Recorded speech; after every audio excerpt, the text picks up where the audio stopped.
बच्चों आज पढ़ेंगे प्रोजेक्टाइल मोशन। और ये जो टॉपिक है ये टू डायमेंशन मोशन का एक एप्लीकेशन है। ठीक है, टू डायमेंशन मोशन मतलब जहाँ पर ऑब्जेक्ट जो है उसके मोशन को हम लोग प्लेन में डिस्क्राइब कर सकते हैं। So objects motion is in motion in plane. तो यहाँ पर हम लोग मोशन इन प्लेन पढ़ने वाले हैं। ऑब्जेक्ट एक प्लेन के अंदर कन्फाइंड मोशन है उसका, ठीक है, और उसको कैसे डिफाइन करेंगे, क्या क्या करेंगे, वो सारा हम लोग यहाँ पर पढ़ने वाले हैं। So basically this is an example of motion in plane. First example है अपने सिलेबस के हिसाब से, ठीक है, फर्स्ट एप्लीकेशन बोल सकते हैं हम लोग इसको। तो अब यहाँ पर मैंने ये जो प्रोजेक्टाइल मोशन है वो पहले क्या होता है वो समझ लेते हैं ऊपर ऊपर से, और फिर उसके कुछ डेरिवेशन से मैथमेटिकल डेरिवेशन करेंगे। मैं जो भी कराऊंगा एकदम ब्रीफ में और एकदम कम से कम स्टेप में इसको किया जा सकता है उस तरीके से कराऊंगा। डिटेल्ड और लॉन्ग स्टेप्स जो आपको बोर्ड्स में पूछा जाता है वो मैंने अलग से रेगुलर क्लास में आपको कराया है, ठीक है। तो अब देखो यहाँ पर कैसे होता है मोशन। सबसे पहले तो प्रोजेक्टाइल मोशन क्या है वो समझेंगे। सपोज हम लोग एक ओपन ग्राउंड पर खड़े हैं, ठीक है, यहाँ से हमने एक स्टोन लिया और उस स्टोन को ऐसे कुछ इनिशियल वेलोसिटी u से थ्रो किया, ठीक है। और ये वेलोसिटी कैसी है, it is inclined at angle theta with horizontal. तो हॉरिजॉन्टल से कुछ एंगल थीटा पे हमने वेलोसिटी दी और ऐसे थ्रो कर दिया। तो ये जो ऑब्जेक्ट है, सिंस यहाँ पर एक फोर्स लग रहा है, वो फोर्स कौन सा है, ग्रेविटेशन फोर्स, जो कि नीचे है। तो एक्सपेक्टेड क्या था, अगर ग्रेविटेशन फोर्स नहीं होता तो ये ऑब्जेक्ट ऐसे जाना चाहिए था, बट वो ऐसे ना जाते हुए बिकॉज ऑफ ग्रेविटी ये ऑब्जेक्ट मूव करेगा ऐसा, ठीक है। और इस तरह का जो मोशन है जहाँ पर सिर्फ एक फोर्स लग रहा है वो है ग्रेविटेशन फोर्स, है ना, ग्रेविटी लग रहा है, ग्रेविटेशन फोर्स लग रहा है जो कि ऑब्वियसली नीचे की तरफ है, जिसकी वजह से एक्सेलरेशन आएगा g डाउनवर्ड्स, जो इस वेलोसिटी को चेंज करेगा, and that's why the path is this kind of path, ठीक है। इस पाथ को बच्चों हम लोग बोलते हैं parabola. It is a parabola shape, ठीक है। दिखने में सेमी सर्कल है बट सेमी सर्कल नहीं है। सेमी सर्कल जो होता है वो सर्कल का आधा हिस्सा होता है ऐसा, बट ये सेमी सर्कल नहीं है, ये है पैराबोला, ठीक है। पैराबोला कैसा शेप होता है वो भी थोड़ा सा आइडिया दे देता हूँ। अगर कोई कोन ले लोगे, आइसक्रीम कोन ऐसा, ठीक है, और उस कोन को यहाँ से कट कर दोगे और फिर सामने से देखोगे तो ये जो कट वाला हिस्सा है वो ऐसा दिखेगा, and this shape is parabola, ठीक है। उसको उल्टा कर सकते हो, आड़ा कर सकते हो, कैसे भी कर दो, ये देखो ऐसा, ठीक है, ये भी पैराबोला है, ठीक है। इसको ऐसे भी लिख सकते हैं, ये भी पैराबोला है। ये सारे अलग अलग टाइप के पैराबोला है, ठीक है। इनका जो इक्वेशन होता है बच्चों, जैसे सर्कल का इक्वेशन होता है हमारा x square plus y square equal to r square, this is equation of circle. Straight line का इक्वेशन होता है x a x plus b y plus c equal to zero, या फिर y equal to m x plus c. ये सारे straight line के equation है, ये सर्कल का इक्वेशन है। तो वैसे ही इस पैराबोला का भी इक्वेशन होता है, जनरल इक्वेशन बता रहा हूँ मैं, y equal to a x square plus b x plus c. अगर quadratic equation in x equal to y आया है ना, तो इस तरह का इक्वेशन को हम लोग इक्वेशन ऑफ प्रोजेक्टाइल बोल सकते, इक्वेशन ऑफ पैराबोला बोल सकते हैं, ठीक है। तो ये पैराबोला का इक्वेशन है, ये मैंने जनरल बताया है। इसमें कोई भी टर्म जीरो हो सकती है, लेटर से सिर्फ एक्स का जो कोएफिशिएंट है ए, ये जीरो नहीं हो सकता। ये जीरो हो गया तो गड़बड़ हो जाएगी, ठीक है। ये वाला बी और सी जीरो हो सकते हैं, ए कैन नॉट बी जीरो। अगर ए जीरो हो जाए तो ये इक्वेशन ऑफ स्ट्रेट लाइन हो जाएगा, है ना, इसलिए ए जीरो नहीं हो सकता। So a can not be zero in this equation. तो ये हो गया थोड़ा सा ऊपर ऊपर का आइडिया, मैथमेटिक्स का आइडिया जो आपको पता होना चाहिए। अगेन मैथ्स में पढ़ाएंगे आपको डिटेल में, मैथ्स वाले जो टीचर होंगे वो, ठीक है। तो अब ये जो मोशन है इसको मैं पहले डिफाइन कर देता हूँ, डेफिनेशन बता देता हूँ। तो when a point object is thrown with some initial velocity u inclined at angle theta with horizontal, then its motion under action of gravity is called as projectile motion, ठीक है। And this object is called projectile. इस object को हम लोग projectile बोलते हैं। ये सारा साइंस जो है ये कहाँ पर यूज़ होता है, वॉर में यूज़ होता है ना। सामने हमारा एनिमी है, हमें यहाँ से उस पर बॉम्ब फेंकना है, तो हम लोग सीधा फेंकेंगे तो वो हमारे पास आके गिरेगा बॉम्ब, है ना। ऐसा सीधा फेंका तो नज़दीक जाके गिरेगा, अगर ऐसे फेंकेंगे तो वो एग्जैक्ट एनिमी तक जाकर पहुंचेगा, ठीक है। एनिमी कितने दूरी पे है, तो ये दूरी पे है, इस दूरी को हम लोग बोलते हैं आर, ठीक है। कितना, अगर सपोज एनिमी का कोई फ्लाइट जा रहा है ऊपर से और उसको उड़ाना है, एयरक्राफ्ट जा रहा है उसको उड़ाना है, तो ये हाइट हो जाएगी h, ये मैक्सिमम हाइट है, ठीक है। और सपोज एनिमी मूविंग है तो यहाँ से मेरा मिसाइल वहाँ तक पहुँचने में कितना टाइम लगेगा, that is time of accent, ऊपर जाने के लिए। अगर हम लोग उड़ रहे हैं और एनिमी ज़मीन पे, तो हमारे एयरक्राफ्ट से एनिमी के टारगेट तक स्ट्राइक करने के लिए जो टाइम लगेगा that is time of descent, ठीक है। सपोज हम भी अर्थ पे, वो भी अर्थ पे, ग्राउंड लेवल पे दोनों लड़ रहे हैं, तो यहाँ से वहाँ तक जाने में जो टाइम लगेगा, अगर वो मूविंग है तो हमें वो टाइम भी पता होना चाहिए, that is total time of flight. ठीक है, तो ये सारी चीज़ें हम लोग आज के सेशन में कवर करेंगे कि टाइम ऑफ फ्लाइट का फॉर्मूला क्या है, असेंड कितना है, डिसेंड कितना है, ये सारा। और कभी कभी हमें इसकी भी ज़रूरत पड़ जाती है कि थ्रू आउट मोशन किसी भी एक पॉइंट पर, किसी भी एक पर्टिकुलर टाइम पर एक्स कोऑर्डिनेट कितना है, वाई कोऑर्डिनेट कितना है ना। लेट अस से ये टोटल मोशन 25 सेकंड उड़ने वाला है, यहाँ से मैंने बॉम्ब थ्रो किया और 25 सेकंड वो हवा में रहने वाला है और फिर जाके स्ट्राइक करेगा। लेकिन मैंने पूछ लिया कि भाई 20वें सेकंड पे वो कहाँ होगा, यहाँ हो सकता है ना। तो 20वें सेकंड पे ये यहाँ पर है, तो उसका एक्स और वाई कोऑर्डिनेट क्या, ये कैलकुलेशन हमें आना चाहिए। ठीक है, तो उसका स्टडी करेंगे।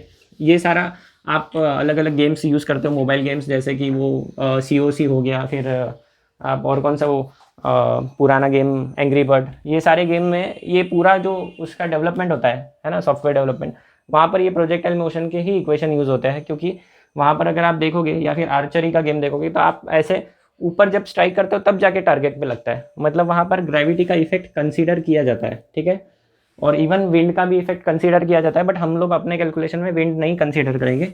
So what we will assume, assumptions क्या क्या रहेंगे, अजम्पशंस रहेंगे पहला कि only force which is acting is gravity, सिर्फ ग्रेविटी है। पार्टिकल जो है वो बहुत छोटा है, point object is thrown as projectile. So our projectile is basically a point object.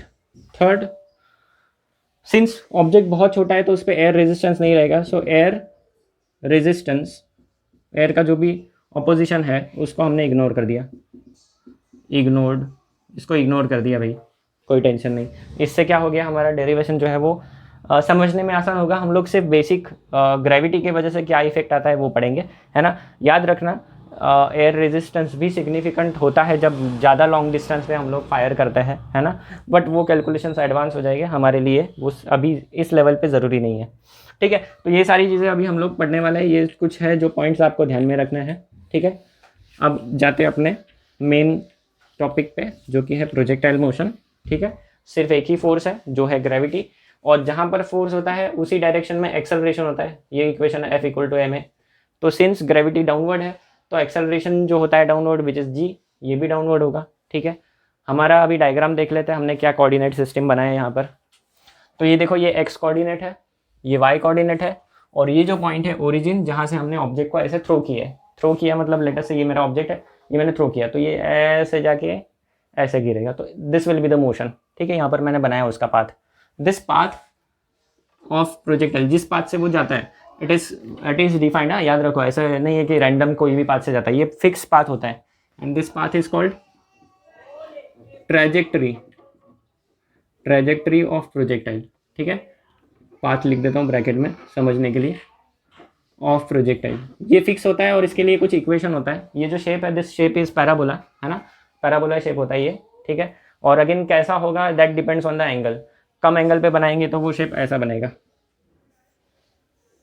Come angle पे थ्रो करेंगे तो, ज़्यादा एंगल पे थ्रो करेंगे तो वो ऐसा बनेगा, और ज़्यादा एंगल पे करेंगे तो 90 डिग्री पे कर देंगे तो कैसा जाएगा, ऊपर जाएगा और सीधा ऊपर से नीचे आएगा।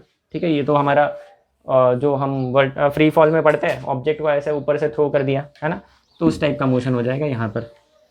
चलो अब हम लोग पढ़ते हैं इसको।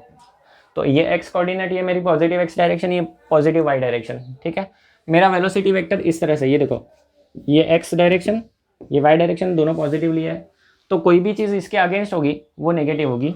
चलो वेलोसिटी की बात करेंगे तो ये वेलोसिटी वेक्टर u, किसी भी वेक्टर के कंपोनेंट निकाल सकते हैं, ये एंगल थीटा दिया है हमें, तो ये जो हो जाएगा x कंपोनेंट, ये हो जाएगा u cos थीटा। ये मैंने पढ़ाया आपको वेक्टर्स में। ठीक है, नहीं याद आ रहा है तो वहाँ वेक्टर का जो वीडियो है वो चेक कर सकते हो। ये x कंपोनेंट है, ये बचा हुआ y component, u cos theta हो गया तो u sin थीटा हो जाएगा, ये u sin थीटा। ठीक है, और ये दोनों मिला के ये वेक्टर बनता है। u वेक्टर कैसा लिख सकते हैं हम लोग, u cos theta i cap plus u sin theta J cap. मैं वेक्टर में नहीं कराऊंगा क्योंकि अननेसेसरी वो बड़े मैथमेटिकल इक्वेशंस हो जाएंगे, इसको हम छोटे और आसान तरीके से इस पूरे डेरिवेशन को करना है हमें, ठीक है। तो हम लोग इतना ज़्यादा हेडेक नहीं लेंगे। ओके, ये क्लियर है। तो यही चीज़ मैंने यहाँ बोर्ड पर डायग्राम में बनाई है, ज़रा ध्यान से देखो। ये मेरा यू वेक्टर है, देख लो, ये this is my u vector, है ना। और इस यू वेक्टर का एंगल थीटा बन रहा है हॉरिजॉन्टल मतलब ग्राउंड के साथ। ये x component u cos theta, ये y component u sine theta, ठीक है। एक कंपोनेंट कैसे बनते हैं एक बार रिजोल्यूशन ऑफ वेक्टर वाला वीडियो देख सकते हो आप, ठीक है। अब यहाँ पर जाते हैं आगे। जैसे जैसे ये पार्टिकल चल रहा है आगे, ये स्टार्ट हुआ यहाँ से, हमने कुछ वेलोसिटी दिया, इसके बाद हम उस पर कोई फोर्स नहीं लगा सकते क्योंकि हमारा और उसका कॉन्टैक्ट नहीं रहेगा। तो सिर्फ एक ही फोर्स लगने वाला है, वो ग्रेविटी है जो इसको इसका वेलोसिटी को टिल्ट करेगा। एक कुछ तो मैक्सिमम हाइट पे पहुंच जाएगा, इस पॉइंट पे क्या होगा, ऊपर नहीं जा सकता। तो there is only horizontal component of velocity available. देखो ये वेलोसिटी एक्चुअली टेंजेंट है हर पॉइंट पे। इस पॉइंट पे वेलोसिटी का टेंजेंट ऐसा है, इस पॉइंट पे वेलोसिटी का टेंजेंट ऐसा है, इस पॉइंट पे वेलोसिटी का टेंजेंट ऐसा। देखो हर एक पॉइंट पे वेलोसिटी का टेंजेंट अपनी डायरेक्शन चेंज कर रहा है, ठीक है। मतलब ये हमारी वेलोसिटी है, इसको यू नहीं लिख सकते, इसको हम लोग वी लिखेंगे। वी, यहाँ पर वी, यहाँ पर वी, ये अलग अलग वैल्यूज होंगी बच्चों, क्योंकि डायरेक्शन चेंज हो रहा है तो हर जगह अलग अलग वैल्यूज बनेगी, ठीक है। तो अब यहाँ देखोगे तो ये सिर्फ हॉरिजॉन्टल है, इसमें वर्टिकल कंपोनेंट एब्सेंट है, देख लो, क्योंकि और ऊपर नहीं जा रहा है ना नीचे जा रहा है। तो इस पॉइंट पे, हाईएस्ट पॉइंट पे क्या हो जाएगा, जो हाईएस्ट पॉइंट पे वर्टिकल कंपोनेंट है वेलोसिटी का, वो जीरो होने वाला है। लॉजिक से दिख रहा है अपने को, क्योंकि वो हॉरिजॉन्टली मूव कर रहा है, ठीक है। तो ये हो गया मोशन के बारे में। ये जो है जहाँ से हमने थ्रो किया, जहाँ ग्राउंड पे जाके गिरा, ये डिस्टेंस को हम लोग रेंज बोलते हैं, ठीक है। जहाँ तक ऊपर गया और फिर वापस से नीचे आना चालू हुआ, तो उस हाइट, मैक्सिमम हाइट को बोलते हैं एच, एच मैक्स या फिर एच, ठीक है। और यहाँ से उड़ा और यहाँ पहुँचा, इस पूरे जर्नी में जो टाइम लगा that is time of flight T, है ना। ऊपर जाने में जो टाइम लगा वो टाइम ऑफ असेंट, नीचे आने में जो टाइम लगा वो टाइम ऑफ डिसेंट, ठीक है। सिंस ये 2 डायमेंशन मोशन है, इसको हम लोग एक्स में सेपरेट, वाई में सेपरेट लिखेंगे। तो इसको थोड़ा मैं अलग तरीके से कराने वाला हूँ, एक्स और वाई में इसको स्प्लिट करेंगे और फिर पूरा डेरिवेशन हम लोग इसका करेंगे, ठीक है। बहुत ही सिंपल तरीके से कराने वाला हूँ, सारी चीज़ें ध्यान से देखना, ठीक है। तो देखो एक्स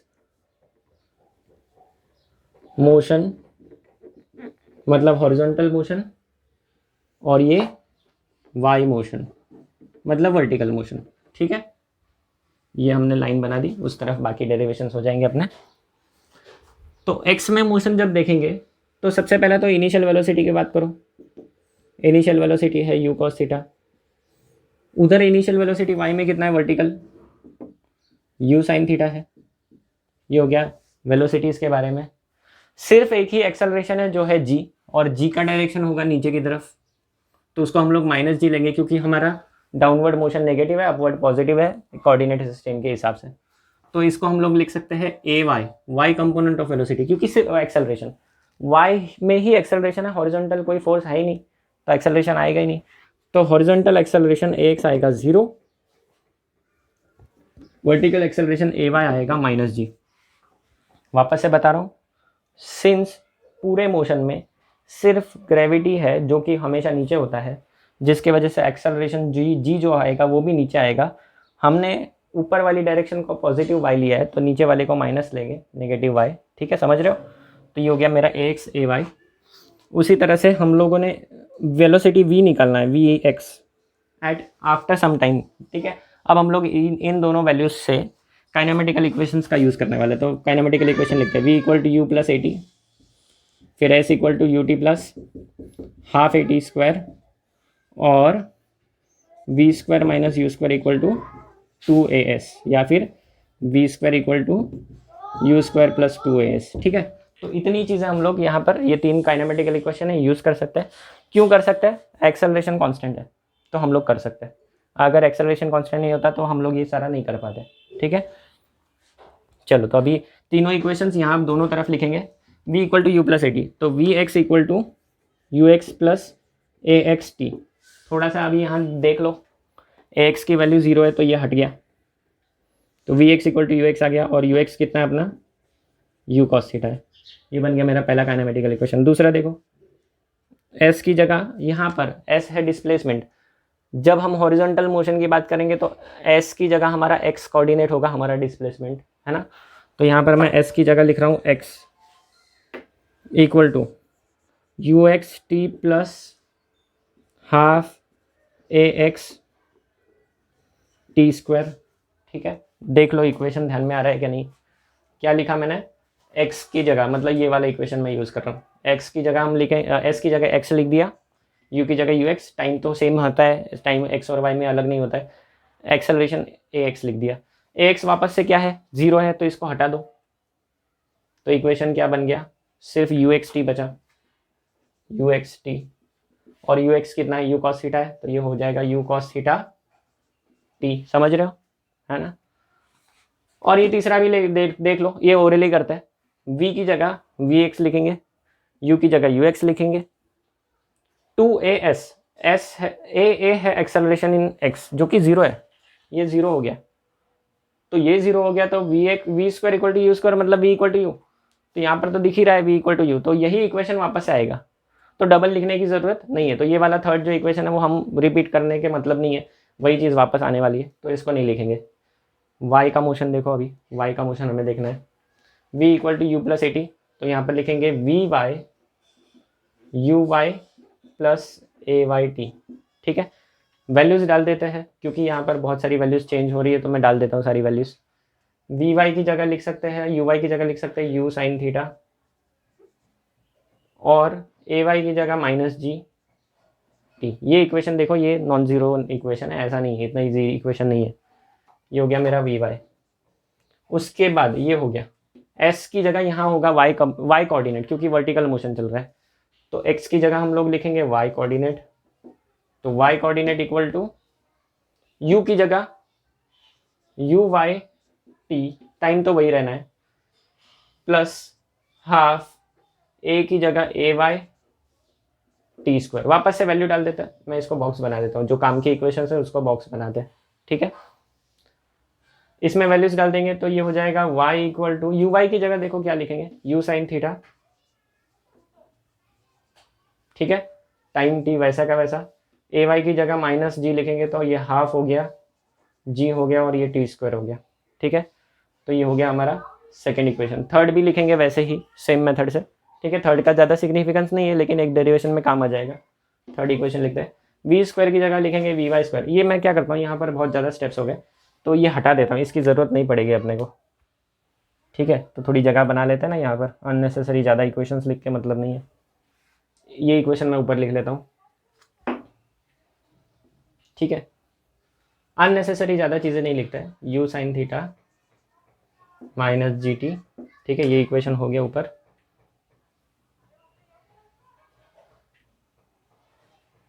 और ये वाला इक्वेशन भी ऊपर शिफ्ट कर लेते हैं, y equal to u sine theta t minus half g t square. ठीक है, ये भी हो गया। अब लास्ट इक्वेशन बचा ये, उस केस में लास्ट इक्वेशन की ज़रूरत नहीं थी, तो मैंने हटा दिया था, वो लिखा नहीं, डबल डबल हो रहा था। इसमें अलग आएगा, देख लो, v y square equal to u y square plus 2ay(s). ठीक है, s जो भी होगा, y में डिस्प्लेसमेंट होगा, तो s की जगह मैं y लिख रहा हूँ। ठीक है, s जो होगा वो y कोऑर्डिनेट होगा, है ना। तो इसको भी सिंप्लीफाई कर देंगे, तो यू वाई की वैल्यू ये डाल देते हैं, u साइन थीटा, यहाँ पर लिख देते हैं अगली स्टेप में, यहाँ जगह है तो इसकी जगह लिख देंगे you square sine square theta, हाँ, प्लस 2ay, ay की जगह माइनस जी डालेंगे, तो माइनस 2gy। ठीक है, तो बस इतने इक्वेशन आपने कर लिए, तो पूरा डेरिवेशन आ जाएगा। मैं ये हटा रहा हूँ, इसकी ज़रूरत नहीं है अभी अपने को।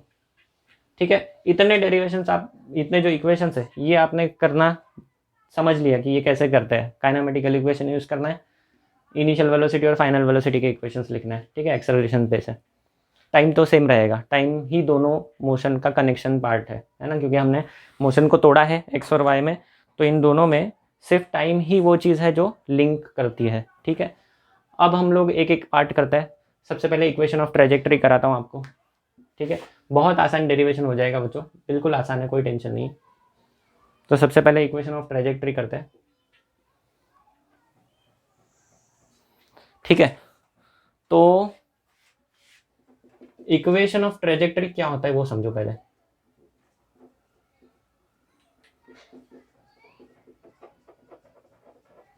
इक्वेशन ऑफ ट्रेजेक्टरी क्या होता है वो समझो यहां पर ध्यान से। ये जो पाथ है यहाँ पर किसी भी पॉइंट पे अगर देखोगे तो एक्स और वाई कोऑर्डिनेट के बीच में कुछ रिलेशन बनेगा, है ना, क्योंकि ये पर्टिकुलर शेप बन रहा है, मतलब एक्स और वाई में कुछ फिक्स रिलेशन है, वाई और एक्स ये एक दूसरे से रिलेटेड है। उस रिलेशन को हम लोग बोलते हैं equation of trajectory. In equations में देखोगे तो एक्स कोऑर्डिनेट और वाई कोऑर्डिनेट इधर दिया है मैंने, देखो इनको नंबर देना है तो नंबर दे सकते हो इक्वेशन को। इक्वेशन 1 दे दो, इसको 2 दे दो। सो इक्वेशन 1 और 2 अगर देखोगे तो ये एक्स और वाई कोऑर्डिनेट है। एक्स कोऑर्डिनेट टाइम पर डिपेंड कर रहा है, वाई कोऑर्डिनेट टाइम पर डिपेंड कर रहा है, टाइम वेरिएबल है, एक्स और वाई वेरिएबल है। मुझे एक्स और वाई का रिलेशन चाहिए, टाइम वेरिएबल पे डिपेंड नहीं चाहिए, तो मैं क्या करूँगा, इसमें से और इसमें से टाइम को हटा दूंगा। कैसे, इसमें ये छोटा इक्वेशन है, टाइम की वैल्यू उठाएंगे इसमें डाल देंगे और हमारा जो इक्वेशन आएगा that will be equation of trajectory, simple, ठीक है। तो यूजिंग इक्वेशन 1, क्या है इक्वेशन 1, एक्स इक्वल टू, मैं ये ऐसा लिख रहा हूँ UXT, फुल फॉर्म ये है, ठीक है, हम लोग शॉर्ट फॉर्म में लिखेंगे x equal to UXT which gives t equal to x upon UX। t equal to क्या मिलता है, x अपॉन UX मिलता है, ठीक है। इसको चलो लिख ही लेते हैं पहले, UXT या फिर U cos थीटा t, तो हम इसको लिख सकते हैं t equal to x upon U cos theta, है ना, या फिर x अपॉन UX। मैं ये दोनों लिख रहा हूँ क्योंकि इससे छोटा इक्वेशन बन सकता है, ठीक है। तो बताता हूँ मैं कैसे। और ये वैल्यू कहाँ डालेंगे इक्वेशन 2 में, पुटिंग या फिर using t in equation 2। Equation 2 ये है y equal to u sine theta t minus half GT square, ठीक है। अब ये इसमें दो तरीके, एक बड़ा तरीका एक छोटा तरीका, तो मैं डायरेक्ट छोटा तरीका बताता हूँ। याद करो इसका मैंने इक्वेशन जो लिखा था वो वापस से लिख देता हूँ। y इक्वल टू था u sine theta was uy t minus half GT square, ये ऐसा कुछ तो था, तो ये वाला इक्वेशन लिख रहा हूँ uy t minus half GT square. और अब मैं यहाँ पर ये वाली वैल्यू डालूंगा, ये वाली, ठीक है। मैंने डिटेल वाले डेरिवेशन किए हैं, टेक्स्ट बुक वाले डेरिवेशन, ये मैं शॉर्टकट वाले डेरिवेशन करके दिखा रहा हूँ आपको, ठीक है। तो y इक्वल टू हो जाएगा uy, तो वैसे ही रखो, t की जगह मैं ux अपॉन ux लिख रहा हूँ minus half g, t square की जगह x square upon ux square लिख देता हूँ, ठीक है। बन गया इक्वेशन। ये देखो ux और uy तो कांस्टेंट है, g भी कांस्टेंट है, तो हमारा इक्वेशन क्या आया, y equal to alpha x minus beta x square form में आया। देख लो, ये देखो ये जो पार्ट है ये कांस्टेंट है, x वेरिएबल है, ये वाला पार्ट भी कांस्टेंट है, x वेरिएबल है, तो ये इसको ऐसा लिख सकते हैं वेयर अल्फा इक्वल टू क्या है uy बाई ux। वैल्यूज डाल के देखते हैं uy और ux कितना है। यहाँ पर देखो uy ये है और ux इतना है, u sine theta upon u cos theta, u cut हो जाएगा, साइन अपॉन कॉस हो जाएगा टेन थीटा, समझ रहे हो। अब देखते हैं दूसरा, बीटा क्या है, तो g upon 2 ux square, ux कितना था मेरा, u कॉस थीटा था, तो उसका स्क्वायर कर दो, u square cos square theta, simple है। तो अगर आपके टेक्स्ट बुक में देखोगे तो ये इक्वेशन ऐसे दिया है, y इक्वल टू इस uy बाई ux की जगह टेन थीटा मिलेगा आपको, टेन थीटा x, ठीक है, माइनस एक्स स्क्वायर, ठीक है, g तो रहेगा ही अपॉन 2ux स्क्वायर, तो ये देखो g अपॉन 2u स्क्वायर, इसकी जगह क्या लिखेंगे, मतलब बीटा की जगह लिखेंगे हम लोग g upon 2u square cos square theta. ये आपके टेक्स्ट बुक्स में मिलेगा इक्वेशन। देखो मैंने इतने बड़े डेरिवेशन को यहाँ पर ही ख़त्म कर दिया, यही अपना डेरिवेशन आ गया, यही अपना डेरिवेशन आ गया। और अगर ये इक्वेशन देखोगे तो this equation is equation of parabola, मतलब यहीं पर हम लोग लिख सकते हैं, ये सारा तो मैंने आपको टेक्स्ट बुक में है इसलिए करके दिखाया। तो इक्वेशन ऑफ पैराबोला है, तो हम लोग यहाँ पर बता सकते हैं कि क्या बता सकते हैं यहाँ पर कि the path of projectile is parabola, ठीक है। तो अब मैं ये शॉर्टकट में थोड़ा कर देता हूँ इस चीज़ को, ठीक है, थोड़ा सा ये मैथमेटिकल स्टेप्स अच्छे से कर लेते हैं, वापस से अच्छे से करते थोड़ा सा, है ना। तो वापस से देखो क्या लिखा था मैंने ये वाली इक्वेशन उठाई थी, कौन सी, ये वाली, है ना। यहाँ पर मैंने उसको एक्सपेंड करके लिखा ये छोटी वाली equation, y equal to u y t plus minus half g t square. तो y equal to u y, t की वैल्यू ये है x अपन यू एक्स, तो ये मैंने यू एक्स नीचे जो था वो ऐसे लिख दिया और ये x लिखा, minus half g, t square की जगह एक्स स्क्वायर अपॉन में क्या यू एक्स, तो वो 2 वैसे ही यू एक्स का स्क्वायर, और ये मैं एक्स स्क्वायर ऐसे साइड में लिख रहा हूँ। देखो ये मेरा मस्त इक्वेशन बन गया, याद रखने में आसान। And let alpha equal to u y upon u x, इन दोनों को अगर डिवाइड करेंगे तो ये tan थीटा हो जाएगा, देख लो डिवाइड करके, है ना। एंड बीटा इक्वल टू ये वाली जो टर्म है, यहाँ पर यू एक्स की जगह अगर आप डाल दोगे यू कॉस थीटा, तो you square cos square theta हो जाएगा, तो इसको हम डायरेक्ट बीटा बोल देते हैं, g upon 2 u x square, इसको बीटा बोल दिया। तो मेरा इक्वेशन क्या बन गया, y equal to alpha x minus beta x square, है मस्त equation. And this is equation of projectile, this is equation of trajectory and it is equation of a parabola. So path of projectile is parabola, यहाँ से आप proof कर सकते हो। Question क्या आता है, show that path of projectile is parabola, तो ये डेरिवेशन कर सकते हो, है ना। बहुत छोटा किया है मैंने, इसको और भी छोटा कर सकते थे, है ना। तो ठीक है, इतना सफिशिएंट है, ये ज़्यादा चीज़ें जो मैंने लिखी है वो नहीं लिख के हम लोग कर सकते थे इसको छोटा, फाइन। तो ये हो गया अपना इक्वेशन ऑफ ट्रेजेक्टरी का छोटे से छोटा डेरिवेशन। अब हम लोग जाते हैं हाइट पे, ठीक है। ये मैं हटा दूँ या फिर यहाँ पर है अपने पास जगह, तो यहीं कर लेते साइड में, ठीक है। देखो टाइम ऑफ फ्लाइट, रेंज और हाइट, 3 चीज़ें निकालनी है। तो सबसे पहले टाइम ऑफ फ्लाइट निकालना है, ठीक है। सबसे पहला क्या निकालते हैं, टाइम ऑफ फ्लाइट निकालते हैं, टाइम ऑफ फ्लाइट निकालेंगे, ठीक है। ऊपर मैंने टाइम ऑफ फ्लाइट लिखा है, थोड़ा सा कैमरा सेट कर ही देता हूँ, ठीक है। तो टाइम ऑफ फ्लाइट जो है, ऊपर जाने का टाइम प्लस नीचे आने का टाइम, ठीक है। Time of ascent plus time of descent, तो time of ascent, time of descent और टाइम ऑफ फ्लाइट तीनों निकालेंगे। तो जब ऊपर जा रहा है या नीचे आ रहा है, तो टाइम वाला इक्वेशन सोचो कौन सा है हमारे पास, वर्टिकल मोशन हो रहा है, ऊपर जाके नीचे आ रहा है, तो टाइम वाला इक्वेशन एक ये है, फिर एक ये है, इसमें नहीं है, तो ये दोनों इक्वेशन में से कौन सा भी चलेगा। ऊपर वाला इक्वेशन छोटा दिख रहा है, वी वाई इक्वल टू, ये क्या है, ये था equation v y equal to u y minus g t, ये इक्वेशन था v y equal to u y minus g t, याद करो ये यू वाई है ना। तो ये छोटा इक्वेशन है, काफ़ी छोटा, इसको यूज़ करेंगे टाइम ऑफ असेंट के लिए। वाई वेलोसिटी के बारे में सोचो, यहाँ से स्टार्ट कर रहा है, वेलोसिटी है यू साइन थीटा, ऊपर पहुँच गया एसेंट सबसे हाईएस्ट पॉइंट पे, तो वी वाई 0 हो गया। तो टाइम ऑफ असेंट में ये वी वाई 0 डाल दो, आ जाएगा answer. So t a is time of ascent, ascent. कौन सा इक्वेशन यूज़ करेंगे, using v y equal to u y minus g t, है ना।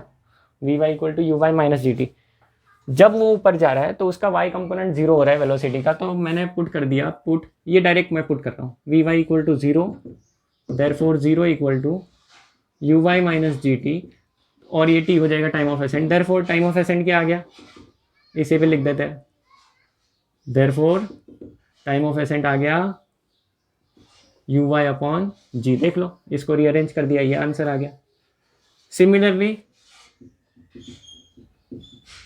हमें पता है कि भाई ऊपर जाने में टाइम लगता है उतना ही नीचे आने में लगता है, तो time of descent is also equal to u y by g, and therefore time of flight equal to time of ascent plus time of descent, this gives you, इसको 2 बार ऐड करो क्योंकि सेम वैल्यूज है, तो 2 u y by जी, ठीक है। Text book में ये values ऐसे नहीं है, टेक्स्ट बुक में यू वाई की वैल्यू डाली हुई है, यू वाई की वैल्यू क्या है, यू साइन थीटा, तो टेक्स्ट बुक वाला आंसर आएगा 2 यू साइन थीटा, क्योंकि यू वाई की वैल्यू यू साइन थीटा है बाई जी, ठीक है। ये आपको टेक्स्ट बुक में और अलग अलग बुक्स में मिलेगा, है ना।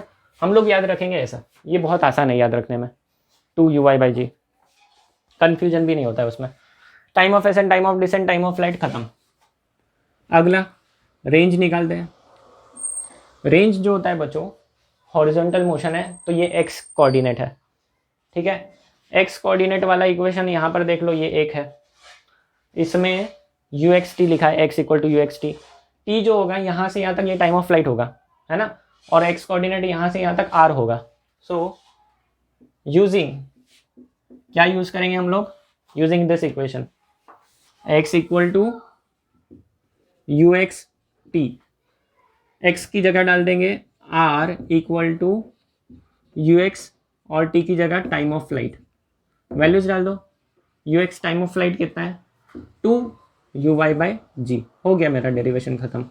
देख लो एक लाइन में मैंने प्रूफ किया है ना। वैल्यूज डाल देंगे तो क्या आ जाएगा, यू एक्स और यू वाई, ये वाली वैल्यूज डाल दो, u cos थीटा और u sin थीटा, तो ये बुक वाला डेरिवेशन आ जाएगा 2u sin theta u cos theta by g, और u दो बार मल्टीप्लाई हो रहे हैं तो वो u स्क्वायर हो जाएगा, u square sine theta cos theta by g, और 2 साइन थीटा कॉस थीटा को आप साइन 2 थीटा भी लिख सकते हो, तो वो और एक फॉर्मूला हो जाएगा।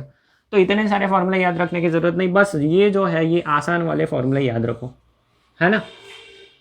अब रेंज हो गया, अब बचा क्या, मैक्सिमम हाइट। देखो मैं एक एक लाइन में प्रूफ कर रहा हूँ, है ना, बुक में ऐसे प्रूफ नहीं मिलेंगे। दूसरी चीज़, बोर्ड एग्जाम्स में, कॉलेज एग्जाम्स में इतने शॉर्टकट प्रूफ करोगे तो आपको मार्क्स नहीं मिलेंगे। उसके लिए मैंने जो रेगुलर क्लास में पढ़ाया वो डेरिवेशंस करना है, ठीक है, इनको बड़ा करके करना है, ठीक है। टेक्स्ट बुक में जैसा मिलेगा यही चीज़ मिलेगी, यहाँ यू एक्स और यू वाई की जगह ये गंदे गंदे फॉर्मूले डाले हैं और बड़ा करके लिखा है, ठीक है वही चीज़। मैक्सिमम हाइट की बात कर लेते, चलो एच मैक्स, ठीक है, एच मैक्स या फिर एच। तो मैक्सिमम हाइट की बात करेंगे तो वर्टिकल मोशन है, ऊपर जा रहा है, ठीक है, तो वर्टिकल मोशन वाले इक्वेशंस देखो यहाँ पर। अब वो ऊपर जा रहा है मतलब उसका वाई कोऑर्डिनेट, मतलब वाई का इक्वेशन चलेगा, ठीक है। वाई वाले इक्वेशन कौन से है, ये एक है और ये एक है। देखो वाई के हमारे पास दो इक्वेशंस है, एक ये और एक ये। तो सोचना है आपको, इस इक्वेशन में अगर टाइम ऑफ असेंट डाल दोगे तो आंसर आएगा। इस इक्वेशन को देखोगे, वी वाई, इस पॉइंट पे वी वाई क्या है, 0, तो ये इक्वेशन थोड़ा आसान है सॉल्व करने के लिए, तो हम लोग इसको लेके चलेंगे, ठीक है। उससे भी कर सकते हैं, दोनों इक्वेशन से आंसर आने वाला है ना। मैंने रेगुलर क्लास में ये वाला इक्वेशन कराया था, अब मैं शॉर्टकट के लिए ये वाला करा रहा हूँ। क्या इक्वेशन है देख लो, v y square using v y square equal to u y square minus 2GY, ठीक है। एक ही जगह मैंने एक्सेलरेशन g डाल दिया है। ये v square equal to u square plus 2s या फिर v square equal to u square, हाँ प्लस 2s, वो वाला इक्वेशन है, थर्ड काइनेमेटिकल इक्वेशन, ठीक है। अब जब वो मैक्सिमम हाइट पे जाएगा तो उसका y वेलोसिटी 0 है, यू वाई जो है वो ऐसे ही रखो क्योंकि हम लोग u के टर्म्स में लिखने वाले हैं, माइनस 2g, y जो है वो y कोऑर्डिनेट हाइट हो जाएगा h। तो देखो आंसर क्या आ गया, h इक्वल टू, ये रीअरेंज कर दो, you y square by 2g। बहुत ही सिंपल, एक लाइन में अपना आंसर आ रहा है। देखो बुक में मिलेगा क्या, बुक में ये मिलेगा, यू वाई की वैल्यू है you square sine square theta by 2g, ये बुक में मिलेगा ऐसे आंसर्स, ठीक है। तो यहाँ पर अपना डेरिवेशन सारा खत्म हो गया, सारे डेरिवेशंस कर लिए एक ही इसमें, है ना। हमने ट्रेजेक्ट्री का इक्वेशन निकाल लिया, टाइम ऑफ फ्लाइट का, रेंज का, time of ascent, time of descent का भी, और हाइट का, सारे डेरिवेशन हो गए। सारे मैंने यू एक्स यू वाई में लिखे हैं, ये ज़्यादा आसान है याद रखने के लिए। इसको भी अगर यू एक्स यू वाई में याद रखोगे तो ये ज़्यादा आसान हो जाएंगे इक्वेशंस, ठीक है। और ये वैल्यूज़ यू एक्स और यू वाई लर्न कर लिया, और ये कुछ फॉर्मूले लर्न कर लिए जो मैंने शॉर्टकट वाले बताए हैं, तो आप कौन सा भी न्यूमेरिकल कर सकते हो, ठीक है। तो मैं ये रेकमेंड करूँगा कि लर्न करते वक्त ये जो मैंने शॉर्टकट वाले फॉर्मूले बताए छोटे छोटे यू एक्स और यू वाई के, ये लर्न करना ज़्यादा आसान है, इस पर न्यूमेरिकल आना फिक्स है एग्ज़ाम में, ठीक है। तो चलिए आज के क्लास में इतना ही है। अगले क्लास में हम लोग इसके न्यूमेरिकल्स और जो सर्कुलर मोशन है वो नेक्स्ट टॉपिक पढ़ेंगे, ठीक है। तो चलिए बाय बाय।